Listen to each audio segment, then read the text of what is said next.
Apakah itu benar nomor saudara terdakwa? Oh, betul. Betul ya? Betul. Itu di HP apa nomor itu? Maksudnya? Jenis HP-nya apa? Lupa saya. Hah? Saya lupa kalau enggak. Ini nomor lama ini saudara terdakwa ya? Maksudnya mungkin ini nomor HP-nya iPhone kalau tidak salah ya. iPhone berapa pada waktu itu? Saya tidak tahu. Nah nomor ini masih dipakai nggak saudara terdakwa? Tidak. Tidak ya. iPhone-nya di mana sekarang? Bagaimana? iPhone-nya di mana Itu sekarang? kan seluruh handphone yang saya pakai itu dari saya itu apakah saya beli sendiri atau apa saya lupa. Ya handphonenya sekarang udah tidak ada lagi di situ. Ya maksudnya tidak ada itu dijual, hilang saya kasih ke orang. Saudara Ya kasih. biasa handphone yang udah dipakai kalau serinya itu apa? Seri udah lewat itu dikasih sekretariat kemudian dipakai yang lain. Kalau nomornya ini masih dipakai? Tidak. Tidak ya. Jadi ini benar nomor saudara terdakwa ya? Betul. Betul ya. Oke. Nanti kita sebenarnya ada urutan lagi di bawahnya. Ya, tapi saya kembali dulu seperti yang tadi ya. Baik.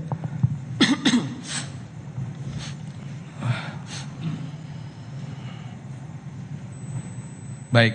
Tadi kan yang 3 cara itu ya saudara terdakwa ya. Itu. Nah, apakah kemudian ya saudara terdakwa Doni Tri Istiqomah dan Saiful Bahri itu ada melaporkan kepada saudara terdakwa bahwa untuk melakukan lobby-lobby ke KPU ya, mereka itu meminta bantuan Agustinio supaya Agustinio bisa membicarakan proses pengurusan Harun Masiku ini di KPU gitu dengan komisioner KPU.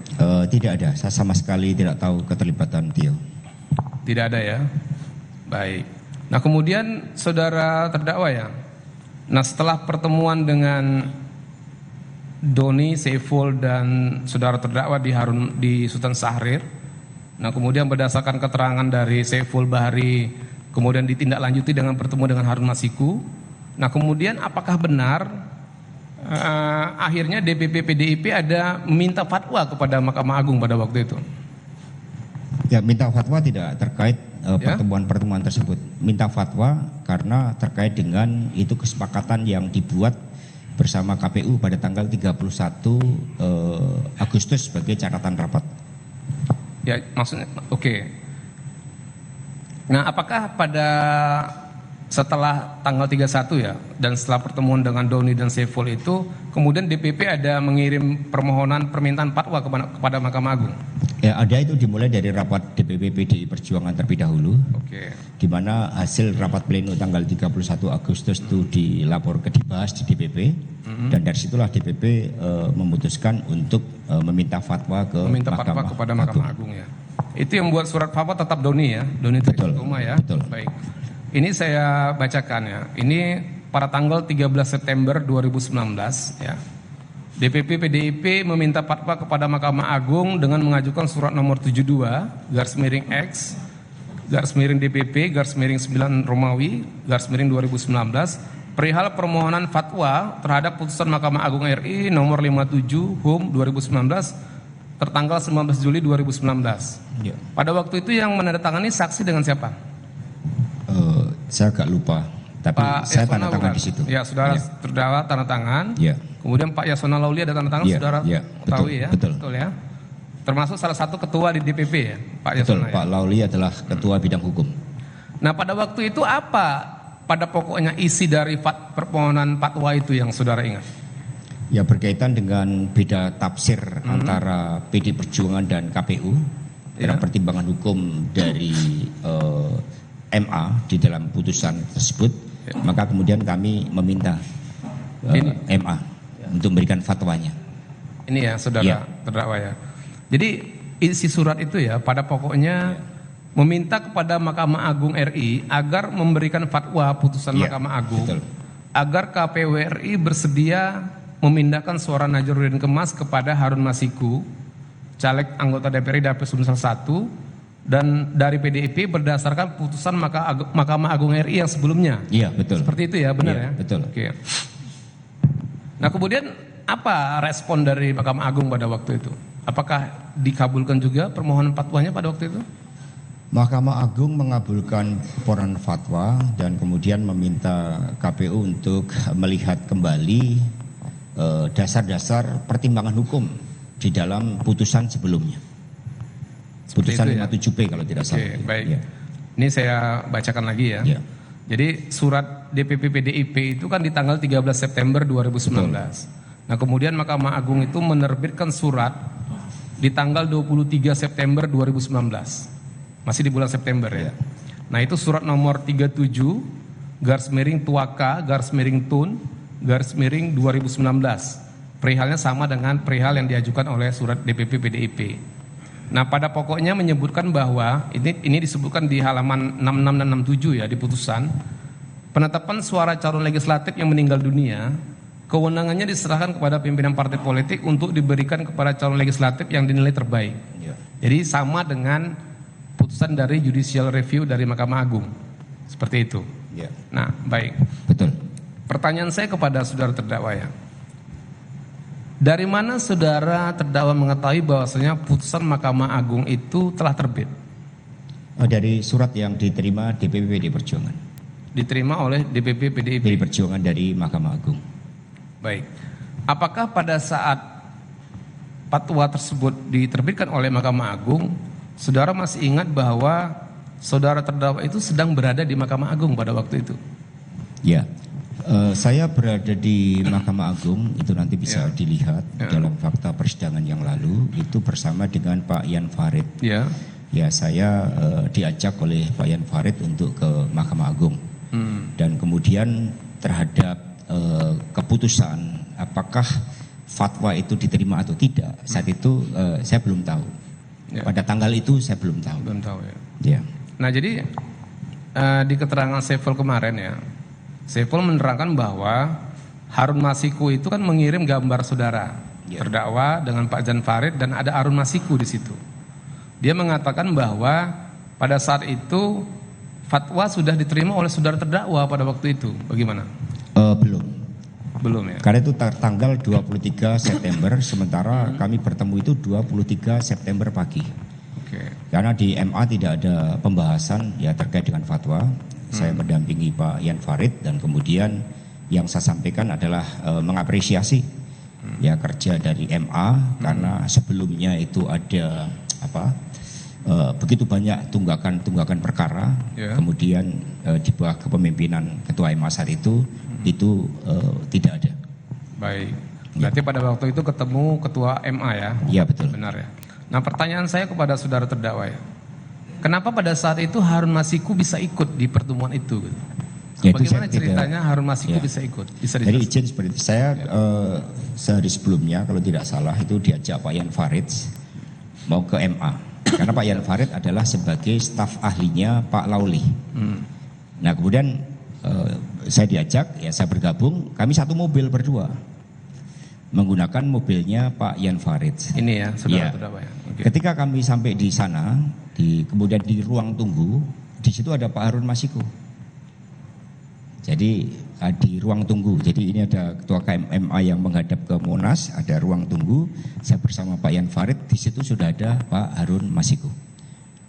Nah kemudian apa pembicaraan saudara terdakwa dengan Harun Masiku sehingga Harun Masiku itu dibawa masuk ke ruangan gitu? Ya saat itu ada pembicaraan dengan Pak Yan Farid. Saya tidak tahu apa yang dibahas. Ya. Nah kemudian ke ruangan. Ke ruangan, kemudian ketika Pak Yan Farid sudah menyampaikan maksud dan tujuannya bertemu, saudara Harun Masiku keluar dari ruang pertemuan itu. Baik. Artinya Jadi pertemuan saya itu, sendiri tidak berbicara apa-apa dengan saudara Harun Masiku. tapi hanya say hello. gambar itu benar ya? Ada saudara betul, Pak Jan Farid betul, dan betul. Harun Masiku ya? Betul. Seperti itu, baik. Nah kemudian ya saudara terdakwa ya, masih di bulan September ya, itu di tanggal 24 September 2019 ya, itu Saiful Bahri menghubungi Agustiani Tio ya. Kemudian dia melakukan pembicaraan dengan Wahyu Setiawan dengan mengirim surat-surat yang berkaitan dengan surat-surat yang pernah diajukan oleh PDIP kepada KPU pada waktu itu. Kemudian Wahyu Setiawan itu menjawab siap mainkan. Kan seperti itu ya. Kan saudara mendengar sendiri kan keterangan saksi pada waktu itu. Nah apakah terkait dengan Wahyu Setiawan yang sudah bersedia membantu Saiful Bahri dan Tio pada waktu itu untuk dalam proses pengurusan Harun Masiku, itu dilaporkan kepada saudara terdakwa bahwasanya itu pembicaraan proses pembantu itu dilakukan dengan Wahyu Setiawan pada waktu itu. Ada nggak Tidak, dilaporkan? sama sekali tidak. Tidak ada ya. Tidak ada. Baik. Kemudian ya, ini masih di September, saudara terdakwa. Apakah saudara terdakwa ya mengetahui? Jadi setelah ketemu Wahyu, ya, kemudian saudara Saiful dan saudara Doni ini berusaha untuk meminta supaya Rizky Aprilia itu mundur. Jadi sesuai dengan rencana mereka yang kedua. Yang pertama tadi fatwa sudah dilakukan, kemudian dia melakukan upaya yang kedua, meminta supaya Rizky Aprilia itu mundur. Nah, apakah saudara mengetahui bahwa Saiful Bahri itu bertemu dengan Rizky Aprilia di Singapura, yang mana pada saat itu Saiful Bahri mengatakan dia menerima perintah dari saudara terdakwa untuk meminta Rizky Aprilia mundur. Benar nggak? Saya tidak mengetahui itu. Ya? Tidak mengetahui. Tidak mengetahui. Tidak mengetahui. Tidak mengetahui. Nah, kemudian apakah Doni tidak ada melaporkan kepada saudara terdakwa bahwasanya dia juga mengetahui bahwasanya Saiful Bahri dia minta ke Singapura untuk meminta Rizky Aprilia mundur? Nah, setelah itu kemudian Doni memberitahu saya terhadap upaya Doni untuk meminta Rizky mundur. Ya. Kemudian saya tegaskan, yaitu bukan kewenangan kamu, itu ranah dari DPP. Kita ini jalur legal konstitusional karena kedudukan hukum kita kuat berdasarkan hasil dari judicial review. Itu pernyataan saya. Seperti itu ya. Doni juga tidak menceritakan lebih detail terkait hal tersebut. Nah, saudara terdakwa ya, itu kan pertemuan Doni Saiful Bahri dengan Rizky Aprilia di Singapura itu di Hotel Shangri-La Orchard ya. Itu kan di tanggal 25 September 2019. Nah, Doni melaporkan kepada saudara terdakwa itu di tanggal berapanya? Saya agak lupa persisnya, karena seingat saya setelah tanggal akhir-akhir September itu. Tapi tidak otomatis langsung melaporkan ke saya telah bertemu. Hanya saya ingat bahwa saya menegur saudara Doni ketika dia melakukan upaya inisiatif untuk Rizky mengundurkan diri. Baik, seperti karena itu ya. Itu adalah ranah DPP. Iya. Baik, saya ini konfirmasi sekali lagi ya, saudara terdakwa ya. Jadi Saiful Bahri itu menemui Rizky Aprilia kan di tanggal 25 September 2019. Ya. Pada saat itu saudara mengatakan tidak mengetahui ya? Iya. Tidak. Nah, apakah setelah tanggal 25 Doni atau Saiful Bahri ada melaporkan kepada saudara terdakwa sudah berusaha meminta Rizky Aprilia untuk mundur pada saat bertemu di Singapura? Itu menceritakan kepada saya bahwa dia mengupayakan Rizky untuk mundur. Ya, itu di kapan? Ya, itu ya sekitar setelah pertemuan dari Rizky itu. Oke. Kalau melihat keterangan saudara Doni, kemudian saya menjawab itu bukan kewenangan kamu. Baik. Di situ. Saudara lupa tanggalnya. Tapi pas ke Singapurnya saya tidak tahu, hanya tanggalnya saya lupa. Baik. Nah, kemudian ya, saudara terdakwa ya, apakah saudara ada menandatangani surat ya? Surat ini tertanggal 26 September 2019. Berangkatnya 25, suratnya di tanggal 26. Jadi 1 hari setelah dari Singapura. Perihal undangan konsolidasi kepada Rizky Aprilia, benar? Oh, betul. Betul ya. Dan itu tidak ada kaitan dengan Singapura karena kita nggak tahu apa yang terjadi di Singapura. Ya. Jadi kami mengundang dengan yang mengundang adalah Pak Komarudin selaku Ketua DPP Bidang Kehormatan dan saya selaku Sekjen. Pertemuan itu direncanakan tanggal berapa? Ya ketika surat itu. Ya, suratnya kan tertanggal 26. Ya tanggal 26 itu. Pertemuannya di tanggal berapa? Tanggal 27 kalau tidak salah. 27. Berarti kan besoknya ya? Iya. Besoknya. Nah, itu kan perihalnya kan konsolidasi itu. Yang diundang hanya Rizky Aprilia. Tidak ada caleg yang lain atau anggota kader yang lain. Nah, maksud konsolidasi ini ingin membahas apa sebenarnya pada waktu itu saudara terdakwa dengan Rizky Aprilia pada waktu itu? Jadi undangan klarifikasi terhadap seluruh persoalan itu memang selalu dengan agenda konsolidasi. Karena dalam konsolidasi itu ada disampaikan tentang sikap partai, keputusan partai dan sebagainya. Sehingga kemudian agendanya itu yang bersifat umum.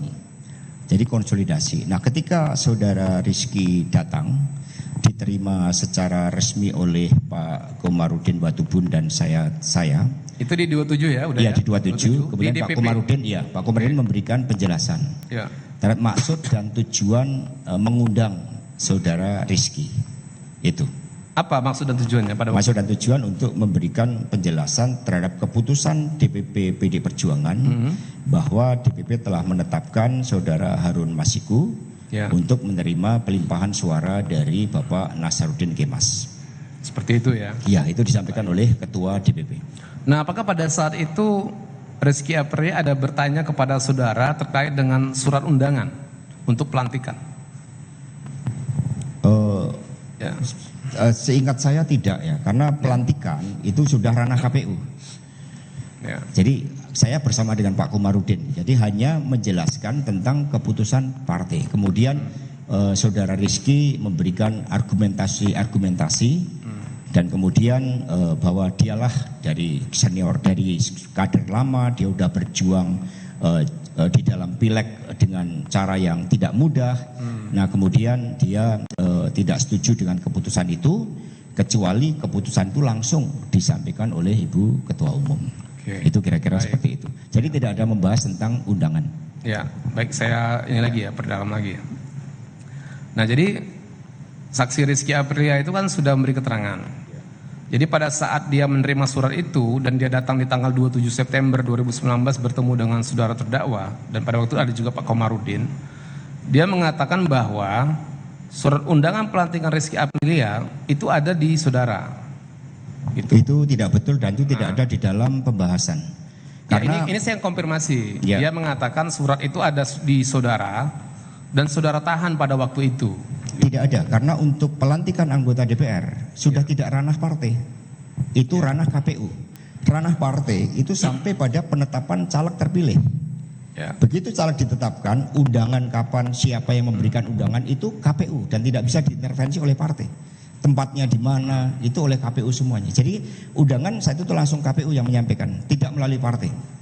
Baik, berarti saudara tidak ada menahan surat undangan Rizky Aprilia pada waktu itu ya? Tidak ada dan Sesuai itu dengan tidak ada keterangan di saudara ya? pembahasan itu. Jadi ini berbeda dengan keterangan dari saksi Rizky Aprilia. Iya betul. Karena Baik. fakta yang sebenarnya adalah KPU lah Ya. yang memiliki kewenangan untuk mengundang, mengirimkan undangan langsung kepada anggota DPR RI terpilih, tidak melalui partai politik. Baik.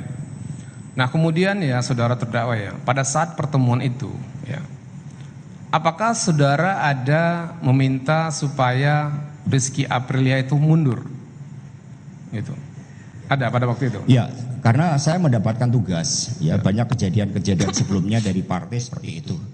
Misalnya saudara Andreas Pereira, kita minta saudara Honing Sani dulu mundur.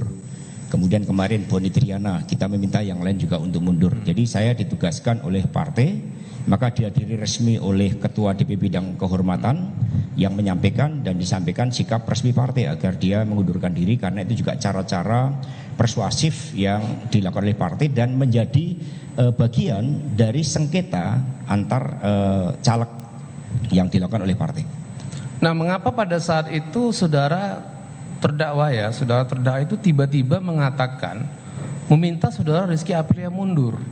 Ini bersesuaian dengan permintaan dari Saiful Bahri kepada Rizky Aprilia pada saat di Singapura di tanggal 25. Ini pertemuan di tanggal 27, hanya selang 2 hari pada waktu itu. Ini mekanisme yang ada di DPP di Perjuangan. Jadi tidak ada kaitannya dengan yang terjadi di Singapura. Sama di dalam, misalnya sebagai contoh Eva Kusuma Sundari. Ketika Bapak Jarod Saiful Hidayat terpilih sebagai wakil gubernur, yang bersangkutan bukan nomor suara terbanyak berikutnya. Ya. Ada calon-calon yang lain. Maka itu kemudian diundang oleh DPP. Kemudian kami melakukan pendekatan persuasif untuk mundur. Kebetulan langsung bersedia untuk mundur. Jadi sudah menjadi bagian dari mekanisme di DPP PD Perjuangan. Lebih dari 10 caleg, lebih dari 10 anggota DPR RI terpilih, yang penyelesaiannya adalah dengan cara-cara musyawarah seperti itu. Ada Baik. kasus Eva Sundari 2 kali, kemudian Andreas Pereira, ada juga seperti Irfan Shah tadi. Baik, apakah berarti terkait dengan surat yang isinya konsolidasi itu memang pertemuan itu saudara terdakwa rencanakan memang untuk meminta saudara Rizky Aprilia mundur, benar? Bukan, untuk menyampaikan keputusan DPP partai terlebih dahulu. Bagaimana kemudian melihat sikap dia. Ya. Maka yang menyampaikan adalah Ketua DPP bidang kehormatan, karena ini kaitannya kepatuhan anggota di dalam menerima keputusan DPP. Tapi sebagai partai yang memiliki nilai-nilai demokrasi, kami juga mendengarkan bagaimana saudara Rizky terhadap keputusan tersebut, jawabannya bagaimana di situ. Nah kemudian setelah saudara Rizky memberikan jawaban menolak untuk mundur, kami mendapatkan informasi bahwa saudara Rizky ini juga memiliki keterkaitan dengan salah satu senior partai yang lain. Di situ itu Pak Komarudin Watubun yang menyampaikan, sehingga akhirnya saudara Rizky tetap dilantik sebagai anggota DPR RI. Oke, baik. Saya lanjut ya.